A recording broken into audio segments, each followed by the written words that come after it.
ગુજરાતનું બજેટ આદિવાસીઓ માટે કેવું? જો ચૈતર વસાવાની વાત કરીએ તો આનાથી આદિવાસીઓને કોઈ ફાયદો થશે નહીં. આ બજેટમાં આદિવાસીઓના ન તો શિક્ષણ માટે કોઈ વાત કરવામાં આવી છે, ન તો તેમના આરોગ્ય માટે કોઈ વાત કરવામાં આવી છે, અથવા તો જે તે વિસ્તારમાં કોઈ ખાસ યોજના માટે વાત કરવામાં આવી છે. આ બજેટમાં આદિવાસીઓ માટે ઝીરો છે. નમસ્કાર, હું છું ચિંતામણી પુત્ર અનિલ પટેલ.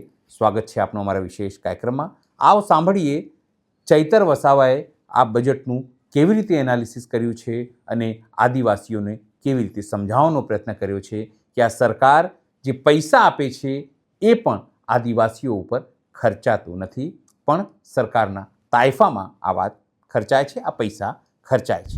જય આદિવાસી. આજે ગુજરાત સરકારે ગુજરાત વિધાનસભામાં ગુજરાતના લોકો માટે બજેટ રજૂ કર્યું છે.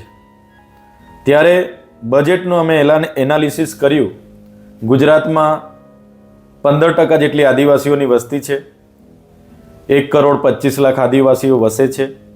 15મી નવેમ્બર જ્યારે મારા ડેડિયાપાડામાં ગૌરવ દિવસની ઉજવણી થતી હતી, તે દિવસે માનનીય વડાપ્રધાન શ્રીએ આવનારા 5 વર્ષમાં આદિવાસી સમુદાય માટે ગુજરાતને અમે 2 લાખ કરોડની જાહેરાત કરીએ છીએ એવી મોટી જાહેરાત પણ કરી હતી અને બધાએ એમને અભિનંદન પણ આપ્યા હતા.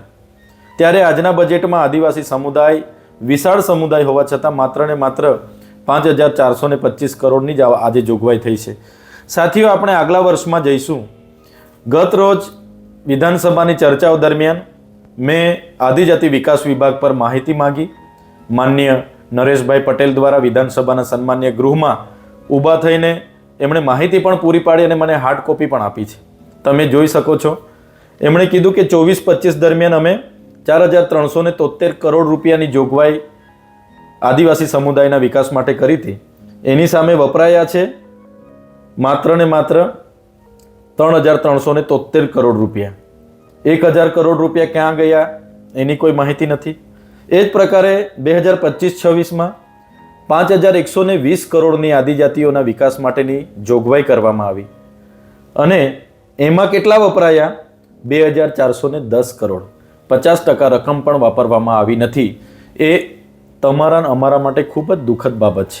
આજે આદિવાસી વિસ્તારોમાં કુપોષણની સમસ્યા છે, સિકલ સેલની સમસ્યા છે, પીવાના પાણીની સમસ્યા છે, સિંચાઈનું પાણી આપવામાં નથી આવતું, કેટલા ગામોમાં રોડ રસ્તા નથી, મહિલાઓને ઝોલીમાં લઈ જતા રસ્તે મૃત્યુ પામે છે, આદિવાસી વિસ્તારોના દવાખાનાઓમાં પૂરતો સ્ટાફ નથી અને અનેક દવાખાનાઓમાં સિટી સ્કેન નથી, સોનોગ્રાફ નથી, સબવાહિનીઓ નથી. તો આટલી બધી જરૂરિયાતો છે, ત્યાં માર્કેટ નથી, યુવાનો ભણી ગણી છે, એમને રોજગાર નથી. તો આદિવાસી સમાજ તરસી રહ્યો છે અને આ ગુજરાત સરકાર, ભારતીય જનતા પાર્ટીની સરકાર જે આદિવાસીઓને હિતેચ્છુ સાબિત કરે છે, એ લોકોએ 5,120 કરોડમાંથી ગયા વર્ષે માત્ર 2,410 કરોડ રૂપિયા વાપર્યા છે.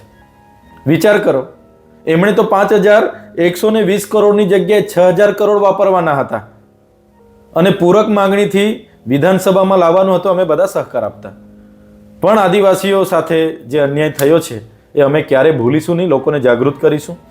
સાથીઓ, ગઈકાલે બીજી એક વાતની ચર્ચા અમારે બજેટ સત્ર દરમિયાન અમારી થઈ છે.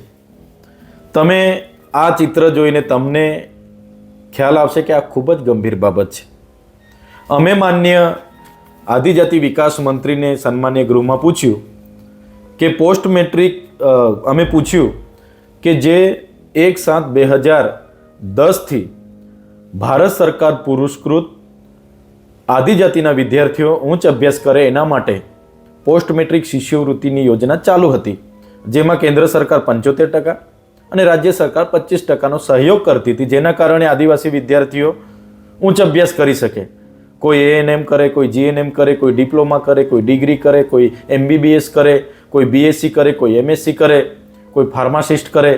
એના માટે સરકારે 2010થી આ સ્કોલરશિપ ચાલુ હતી. હવે તમે જુઓ, 28-10-2024ના રોજ આ ભાજપની સરકાર એક પરિપત્ર બહાર પાડીને આ સ્કોલરશિપની યોજના એમણે બંધ કરી દીધી. એમણે કીધું કે અમે ગવર્મેન્ટ કોટાવાળાને જ શિષ્યવૃત્તિ આપીશું, અમે મેનેજમેન્ટ અને વેકેન્ટ કોટાવાળાને નહીં આપીએ. સરકાર જ એક બાજુ બે કોટા બનાવ્યા છે કે ગવર્મેન્ટ કોટા અને મેનેજમેન્ટ કોટા. 50% ગવર્મેન્ટ ભરશે અને 50% મેનેજમેન્ટ ભરશે.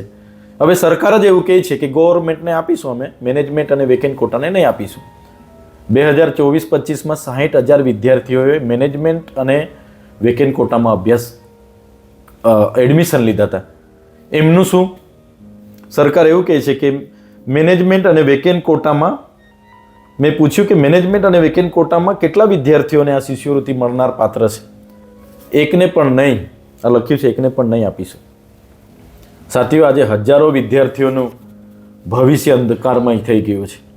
આગળ અમે એમના પરિપત્ર વિરુદ્ધ બિરસા મુંડા ભવનનો ઘેરાવો કર્યો, વિધાનસભાનો ઘેરાવો કર્યો, સન્માન્ય ગૃહમાં અમે વિરોધ નોંધાવ્યો, અમને સસ્પેન્ડ કરવામાં આવ્યા. બધા જ ધારાસભ્ય ત્યાં જોતા હતા, 2-4 ધારાસભ્ય સિવાય બધાએ અમને કોઈ સમર્થન નહીં આપ્યું. પણ આનાથી આદિવાસી વિદ્યાર્થીઓ ઉચ્ચ અભ્યાસ કરવાના જે સપના જોશે એ એમનો સપનાઓ આમાં તૂટી જવાના છે.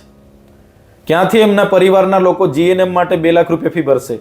ક્યાંથી એમના પરિવારના લોકો MBBS માટે 5 લાખ રૂપિયા ફી ભરશે?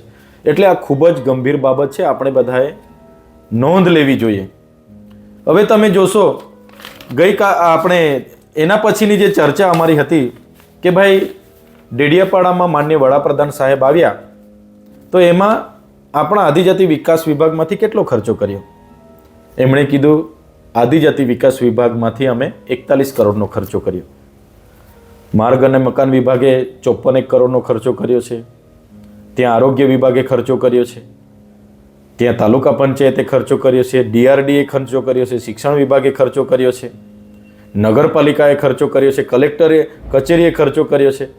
એ તો અલગ, પણ આ સરકારના કાર્યક્રમમાં માત્ર આદિજાતિ બાળકોના જે ફૂડ બિલ માટે પૈસા આવે છે, સિકલ સેલ નિવારણ માટે પૈસા આવે છે, કુપોષણ નિવારણ માટે પૈસા આવે છે, આંગણવાડી માટે પૈસા આવે, શાળા માટે, એમાંથી 41 કરોડ રૂપિયાનો ડેડિયાપાડામાં ખર્ચો કર્યો. અને કેવી બાબતમાં? એમનું બ્રાન્ડિંગ, પ્રિન્ટિંગ, હોર્ડિંગ્સ લગાવવા માટે, મહેમાનો માટે મુમેન્ટો લાવવા માટે, PMOનું સેટઅપ માટે, જે PM સાહેબ આવ્યા હતા એમનું સેટઅપ માટે, અને એમને આગેવાનોના હોટલો મોટલોમાં નેતાઓના રહેવા માટે, એમના આગેવાનોની બસ, એમના આગેવાનોની માટે, પછી મોબાઈલ ટોયલેટ માટે 2 કરોડ 40 લાખ રૂપિયા. તો આ પ્રકારના આદિવાસી વિસ્તારના ગ્રાન્ટના પૈસા જો સરકાર વાપરતી હોય તો મને એવું લાગે છે કે આદિવાસી હિતેચ્છુ સરકાર આ હોઈ જ ના શકે. એમણે તો આદિવાસી માટે ભલે બજેટમાં 5,120 કરોડની જોગવાઈ હોય, એમણે 6,000 કરોડ રૂપિયા વાપરવાના હતા અને પૂરક માંગણી વિધાનસભામાં લાવવાની હતી. અમે બધા સહકાર આપવા તૈયાર હતા. પણ જે બજેટ ફાળવ્યું એના પણ 50% નહીં વાપરીને સરકારે આજે સાબિત કરી દીધું છે કે આદિવાસી હિતેચ્છુ નથી. ત્યારે હું ચોક્કસ કહી, આ જાગૃતતા એ આદિવાસી ઉચ્ચ અભ્યાસ કરતા વિદ્યાર્થીઓ, એમના વાલીઓ, એ સંસ્થાઓ અને આદિવાસી સમાજને આવી જોઈએ. એમના નેતાઓ, સંસદો, ધારાસભ્ય આજે પાટલી થપથપાવે છે, એમણે તો 2027માં ટિકિટો લેવાની છે. પણ જનતાએ જાગવું પડશે ને આનો જવાબ માંગવો પડશે, તો જ આપણે આમાં સફળ થઈશું એવી હું અપેક્ષા રાખું છું. આજે જે હતી એ સરકારે આપેલી માહિતી આપના સમક્ષ મૂકું છું. જોહાર, જય આદિવાસી.